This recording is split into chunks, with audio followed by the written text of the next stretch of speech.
ప్రభు మెచ్చుకున్నవాడే యోగ్యుడు కానీ తన్ను తాను మెచ్చుకున్నవాడు యోగ్యుడు కాదు. మనల్ని మెచ్చుకోవాల్సింది ప్రజలకు కాదు. ఎవరు మెచ్చుకోవాలి చెప్పండి? చెప్పాలి. కానీ కొంతమంది ప్రజల మెప్పు కోసమే కార్యక్రమాలు చేస్తారు. దేవుడు మెప్పు కంటే వారికి ప్రజల మెప్పే కావాలి. అవునంటారా కాదంటారా? ఉదాహరణ చెప్పను. ఒక ఆయన అంటే యాసకాలంలో ప్రజల దాహార్త తీర్చడానికి సలివేంద్రం పెట్టాడు. కుండ ఖరీదు 100 రూపాయలు. రోజుకొచ్చే నీటి ఉంటాయి డబ్బాలు, అది 5 రూపాయలు 20 డబ్బాలు పడుతున్నాయంటే 25 100. కుండ ఖరీదు ఎంత? 100. నీటికి అయితే ఎంత? రోజుకి 100. కానీ ఈదికి ఫ్లెక్సాలు.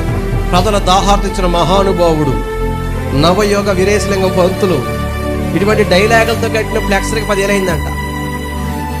నా పాయింట్ మీకు అర్థమైందా? అర్థమవలేదా? కుండ ఖరీదు ఎంత? వాటర్ ఖరీదు ఎంత? ఈ ఫ్లెక్స్ల ఖరీదు ఎంత? అంటే ఇది మొత్తం ప్రజల దాహం తీర్చడానికి ఉద్దేశమా? ఫ్లెక్స్లతో పేరు కోసమా? ప్రజల పేరు కోసం. అవునంటారా కాదంటారా? కొంతమంది అలా ఉంటారు. లేరంటారు ఇటువంటి వాళ్ళు. మనల్ని మెచ్చుకోవలసింది ఎవరు చెప్పండి? చెప్పాలి. ఈ రాత్రి మనుషుల మెప్పు కోరుకోకుండా ఇంకెవరు మెచ్చుకోవాలి చెప్పండి? ఏం చేసినా, పరిచర్య చేసినా. కొంతమంది పాస్టర్ ఉన్నారనుకోండి, కష్టపడి పరిచర్య చేస్తారు. పాస్టర్ అడగలేరనుకోండి, కుచ్చెక్కి రై తుసేయి ఇది చేసి అంటారు. మళ్ళీ పాస్టర్ వస్తే కష్టపడి పని చేస్తుంటారు. ఇదేంటిది అంటే నువ్వు ఎవరి మెప్పు కోసం పని చేస్తున్నావు? పాస్టర్ గారి మెప్పు కోసం. పాస్టర్ గారు ఉన్నా లేకపోతే ఎవరు చూస్తారు?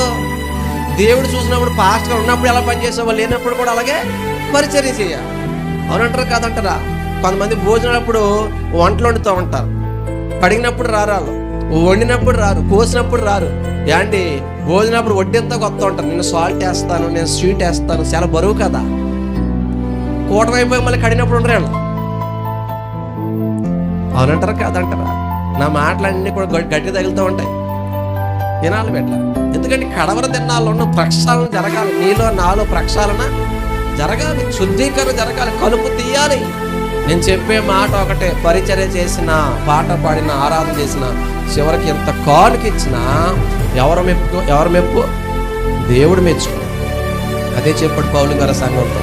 ప్రభు మెచ్చుకున్నవాడే యోగ్యుడు కానీ తన్ను తానే మెచ్చుకున్నవాడు యోగ్యుడు కాదు. యోహాను సువార్తలో అంటాడు ఆయన, కొంతమంది అంటే దేవుని మెప్పు కంటే మనుషుల మెప్పే ఎక్కువగా ఆపేక్షించరంట.